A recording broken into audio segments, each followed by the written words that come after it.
So now, the question of the webinar was, how do I implement a social selling program? For adoption to actually take hold, you have to reinforce application. There's an incredible cone of learning diagram. I don't have it on me. But think of a triangle, and the triangle is cut up into little sections. You see, what I'm doing right now by speaking, you're probably only going to remember like 10% of what I talk about. But if I actually got you to teach it back to me, so if we ended this webinar and I called upon one of you to come on the webinar and be me and coach back a framework of something that I talked about, if you're able to do that, you'll retain almost all of what is being said and it'll become part of your DNA. So thus, you have to think about the learning mechanism that could repeat that process. So what we end up doing, as an example, is we recognize that people learn differently. Some are visual, some are auditory, some are kinetic. They learn by doing. So you have to give them all types of learning: virtual, coaching, live, e-learning. But most importantly, you need to test people. So one thing that we developed that worked really well was every week you give people an assignment, a real life application.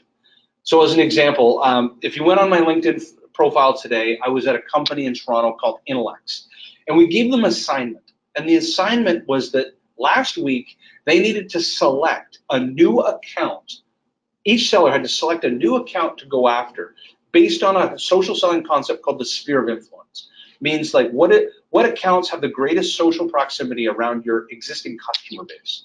So every seller went up on the whiteboard and they identified which account they were going to go after. And they drew a circle around that account and they told a story of why they're going to go after that account based on an advocate changed jobs from one of our customers into this account, or we have 3 people that are in that account that have great social relationships connected to our customers, so we can leverage that.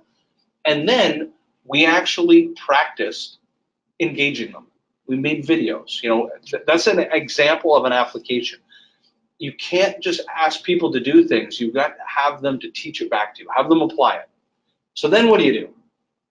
You give them a coach.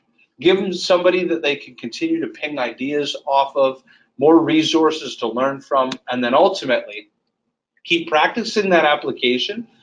And this is something that we discovered along our journey of helping train hundreds and hundreds of companies around the world, is to give them a goal. And as an example, for us, what we did to certify sellers in our program, what we ended up doing was we made them have to create a net new opportunity logged in their CRM.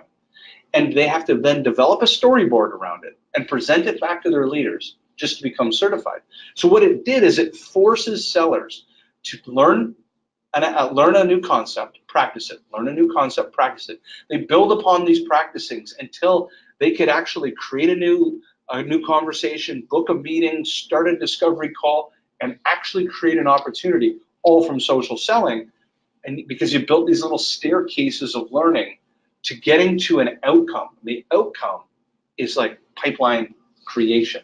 So adoption only comes when you keep practicing it until it achieves a sales objective.